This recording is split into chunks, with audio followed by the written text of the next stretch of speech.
Žmonių migravimo istorija siekia pačius seniausius laikus.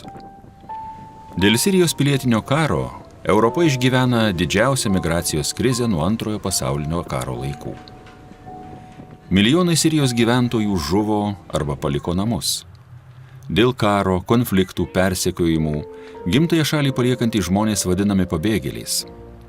Rizikuodami gyvybėmis, valtimis ir plaustais jie bando perplaukti Viduržemio jūrą ir pasiekti Europą. Daug kartų tokia kelionė baigėsi tragiškai. Vien 2016 metais paskendo beveik 4000 pabėgėlių. Laimingai pasiekusiai krantą dažnai patraukia į ekonomiškai stiprias valstybes – Vokietiją arba Skandinavijos šalis.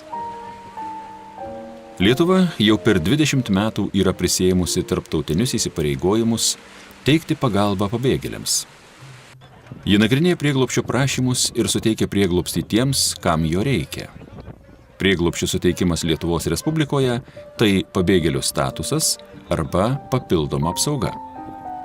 Lietuva privalo sudaryti sąlygas integruotis prieglobsčio prašytojams. Paramos integracijai priemonės – Lietuvos valstybės integracijos programa bei ES prieglobsčio migracijos ir integracijos fondo parama. Šio fondo lėšomis Lietuva įsipareigojo iki 2019 metų spalio priimti per 1000 iš ES ir trečiųjų valstybių perkeltų asmenų. Mūsų šalyje pabėgėliams nėra lengva. Svetima šalis, kalba, adaptacijos sunkumai, diskriminacija darbo ir būsto rinkoje – tai didžiausi sunkumai, kuriuos reikia įveikti. Taigi pabėgėlių integracija – aktuali Lietuvos socialinė problema. Pabėgėlių priėmimo centras Rukloje yra pagrindinė šalies socialinės paslaugas prieglobsčio gavėjams teikianti įstaiga. Čia Rukloje ir vyksta jų pirminė integracija. Ruklos miestelis nuo Jonavos nutolęs 10 km. Vietovėje gyvena per 2000 gyventojų. Ilgą laiką Rukla buvo gana apleista, tačiau dabar pamažu atgyja. Veikia renovuota mokykla, daugiafunkcis centras, darželis.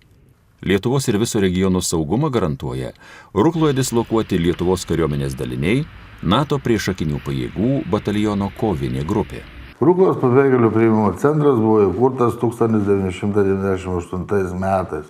Jis atvėrė duris ir pradėjo vykdyti savo atitinkamas programas. O nuo 2005 metų jo pagrindinė veikla, viena iš pagrindinių veiklų buvo pabėgėlių integracija Lietuvos visuomenė. Taigi, pabėgėliai atvykę į Lietuvą, paprašę prieglobsčio, tampa mūsų klientais ir toliau mes tęsiam jų integraciją Lietuvos visuomenėje. Pabėgėlių priėmimo centro paskirtis yra apgyvendinti prieglobsčio gavėjus, užsieniečius prekybos žmonėmis aukas jų apsisprendimo laikotarpiu, nelydimus nepilnamečius užsieniečius, taip pat perkeltus asmenis pagal ES pabėgėlių perkelimo programą. Įgyvendinti numatytas programas sudėtinga, yra nemažai iššūkių. Pavyzdžiui, nelydimi nepilnamečiai, kuriems dažnai Lietuva yra tik tranzitinė stotelė pakeliui į kitas Europos šalis. Arba būsto nuoma pabėgėliams, darbo paieška, neigiamas visuomenės požiūris. Tačiau šioje veikloje pasiekta ir labai gerų rezultatų. Sėkminga buvo vyriausybės programa apgyvendinti Lietuvoje nuo karo kenčiančius lietuvių kilmės ukrainiečius ir Lietuvos piliečius su jų šeimomis. Turėjom 2 metų programą, kai perkeliam Lietuvos kilmės turinčius ukrainiečius, kurie gyveno Ukrainoje karo zonoje, tai Luganskas, Doneckas, Krymo autonominė respublika. Na tai per tuos 2 metus, kai vyko ta programa, mes perkelėm apie 150 ukrainiečių. Į šalį priimtų asmenų integracija pabėgėlių priėmimo centre trunka 3 mėnesius. Teikiamos švietimo, užimtumo, socialinės, sveikatos priežiūros ir kitos paslaugos, kad būtų tinkamai pasiruošta įsilieti į Lietuvos visuomenę bei darbo rinką. Apgyvendinam žmonės, kuriuos pagal ES direktyvas buvo nutarta apgyvendinti pas mus, tai 1105 perkeltus asmenys, tai iš ES valstybių ir iš trečių valstybių. Na, dalis jų išvyko, dalis liko Lietuvoje ir kurią integraciją tęsia savivaldybių teritorijose. Nuo 2017 metų labai padaugėjo prieglobsčio prašytojų, todėl užsieniečių registracijos centras buvo perpildytas. Vyriausybės sprendimu prieglobsčio prašytojai pradėti apgyvendinti pabėgėlių priėmimo centre. Pasirašyta sutartis su Vidaus reikalų ministerija, kai mes apgyvendinam prieglobsčio prašytojus, kurie prašo prieglobsčio ir, sakykime, gavę prieglobstį papuola į mūsų integraciją. Sėkmingos integracijos garantas - lietuvių kalbos mokėjimas, kartu atverintis kelią pažinti mūsų šalies kultūrą. Nemokant kalbos, sunku gauti darbą, rasti būstą, naudotis socialinę paramą ir sveikatos priežiūros paslaugomis. Todėl centre suaugusiems prieglobstį gavusiems užsieniečiams vyksta intensyvūs lietuvių kalbos kursai. Labą dieną. Labą dieną. Kaip sekasi? Ačiū gerai. Ačiū gerai. Pakartokim temą šeima. Šeima. Pasima. Pakalbės apie šeimą. Mano vardas Pasima. Mano pavardė Sirmeldi. Esu iš Surijos. Kursai ir kitos švietimo galimybės stiprina šeimų, ypač motinų, atvykusių su nepilnamečiais vaikais, integracijos galimybės. Šeimos tikisi orių gyvenimo sąlygų ir saugios ateities savo vaikams. Todėl stiprėja motyvacija dalyvauti integracijoje. Mokyklinio amžiaus vaikai mokosi Ruklos mokykloje. Kol tėvai mokosi, jų vaikai taip pat įdomiai leidžia laiką. Dabar čia yra vaikų užimtumo kambarys, kur vyksta vaikų užsiėmimai, tai darželinukai mūsų mažesni, kai lietuvių kalbos mamos mokosi, jie gali čia pažaisti, užsiimti su žaislais ir socialinis darbuotojas padeda jiem užsiimti. Ar lietuviškai moki?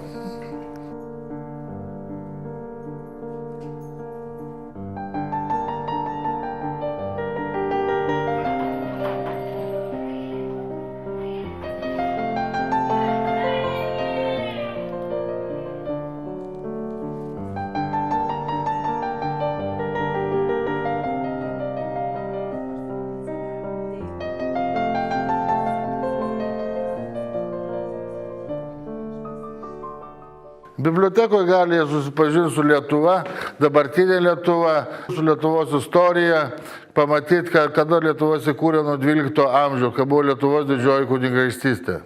Jaukiai įrengtoje bibliotekoje centro gyventojai randa literatūros apie mūsų šalį, kultūrą, naudojasi internetinė biblioteka.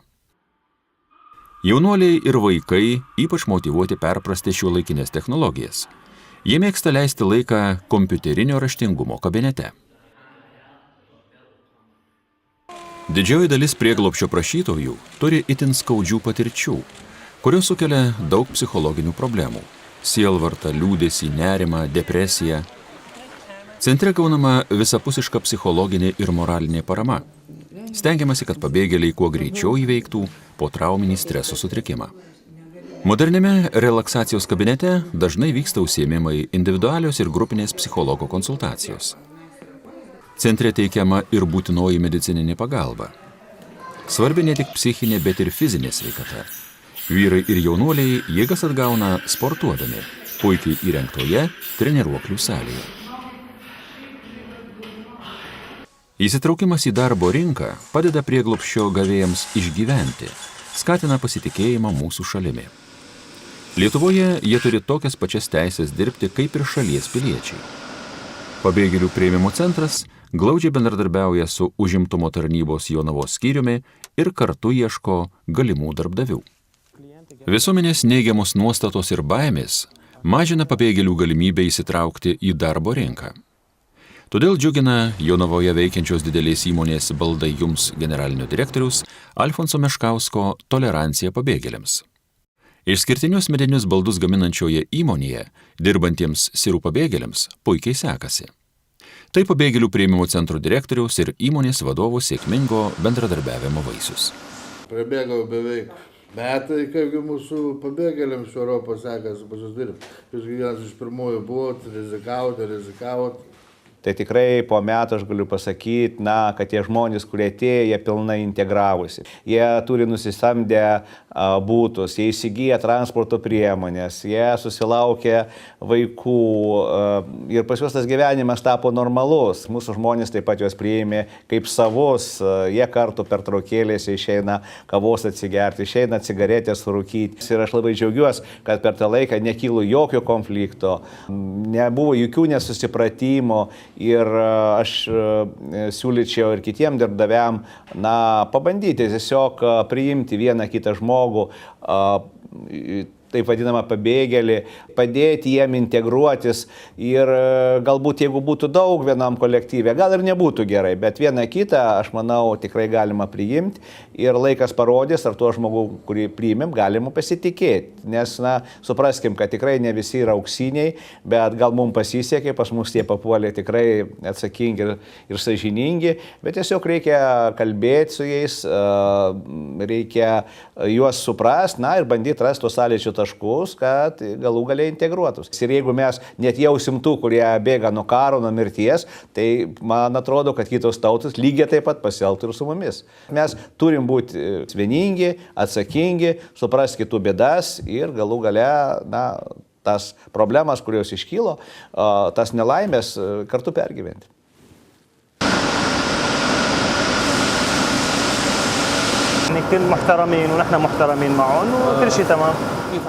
Santykiai su darbuotojais yra puikūs, mes gerbėm vienas kitą ir mums viskas yra gerai. Dėl kalbos viskas normalu, darbe bandom lietuviškai kalbėti. Komunikuodami su bendradarbiais po truputį išmokstame kalbos ir dar mes gauname papildomas pamokas. Mes esame laimingi čia ir mums patinka gyventi Lietuvoje. Tolerantiškų požiūrių į pabėgėlius išsiskiria ir žinomas Jonavos rajono verslininkas Virginijus Vizbaras. Jo įmonėje A grupė, gaminančioje įvairią tekstilės produkciją pirties ir vonios reikmėms, taip pat darbuojasi keli sirų pabėgėliai. Sveikas, Robertai. Smagu matyti. Prisėdam. Ačiū. Aš manau, kad jie patys tau papasakos, bet jiems gerai sekasi. Jie iš tikrųjų deda pastangas ir dirba visiškai profesionaliai. Į kolektyvą įsiliejo puikiai, sakyčiau. Nors mūsų kolektyvas moteriškas, tai vyram gal ir nebuvo taip paprasta, bet tiesiog jos normaliai priėmė ir jau kaip tu pamatysi, jie neblogai kalba lietuviškai. Susišnekam su jais, užduotis atlieka gerai, laiku. Sakyčiau, kad visiškai profesionaliai dirba ir gerai įsiliejo. Andrai, kaip tavo žmogus įsitaisė? Sveikas, Abdurachimai. Sveikas. Dar kartą labas. Dirbam, gaminam. Sėkmingi jau dirbančių svetimšalių pavyzdžiai galbūt padrąsins ir kitus mūsų verslininkus į darbą priimti Lietuvoje įsikurti bandančius pabėgėlius. Juolab, kad 2 metus jų darbo vietos subsidijuojamos iš užimtumo tarnybos biudžeto. Padengiama 75% darbo užmokesčio ir sumokamos sodros įmokos. Lietuvos sveikatos mokslų universitetas vienas didžiausių Europos gyvybės mokslų tradicijas puoselėjančių universitetų. Be mūsų šalies piliečių, jame mokosi daugybė užsienio šalių studentų. Į daugiatautę universiteto bendruomenę įsitraukė ir sirų pabėgėlis. Savo šalyje jis 2 metus studijavo farmaciją Alepo universitete, tačiau prasidėjus neramumams buvo priverstas palikti šalį. Esu pabėgėlis iš Sirijos, 3 kurso farmacijos studentas. Dėkoju Lietuvos vyriausybei, taip pat pabėgėlių priėmimo centrui Rukloje, kuris man labai padėjo, kad įstočiau į universitetą ir išsipildytų mano svajonė būti sėkmingu farmacininku. Aš jau turiu draugų lietuvių ir planuoju greitų laikų kurti šeimą. Dėstytojai yra pagarbūs, mums padeda, jei tik ko prašome, atsako į klausimus. Rukloje mes gavome visą reikalingą pagalbą, tiek psichologinę, tiek moralinę, tiek finansinę. Centras pateikė mano dokumentus į universitetą, kad galėčiau tapti tuo, kuo dabar esu.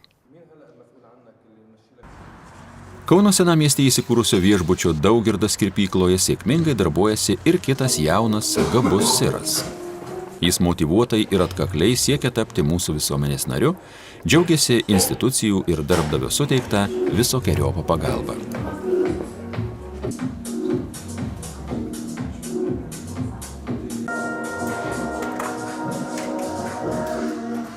أنا اسمي صالح رحيم من سوريا من حلب جيت على ليتوانيا وعشت Esu iš Sirijos Alepo miesto.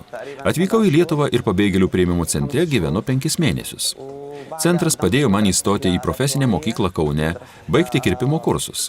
Po to centras kartu su darbo birža padėjo susirasti darbą. Kauno technologijos universitetas pagrindinė informacinių technologijų specialistų kalvė. Informatikos fakulteto absolventai ypač paklausūs darbo rinkoje. Ši specialybė populiari ir tarp užsieniečių. Galimybė nemokamai studijuoti Lietuvoje džiaugiasi pabėgėlis iš Sirijos. جيت على ليتوانيا قبل حوالي سنة ونص تقريبا. أول شيء كنت عايش في ركلة مركز. Pabėgėlių priėmimo centras ir Raudonasis kryžius padėjo, kad gaučiau nemokamas studijas Kauno technologijos universitete, informatikos fakultete. Viskas yra gerai, grupėje turiu lietuvių draugų. Aš studijuoju anglų kalbą, šioje grupėje yra lietuvių. Mes jau esame draugai. Mes lietuviai turime stengti suprasti, kokį siaubą patyrė nuo karo į nežinę bėgantys žmonės. Užjauskime, palaikykime bei gerbkime tuos, kuriems reikia mūsų pagalbos. Tai mūsų pareiga ir atsakomybė. Susivienykime ir veikime kartu dėl taikos, saugumo, mūsų vaikų ateities.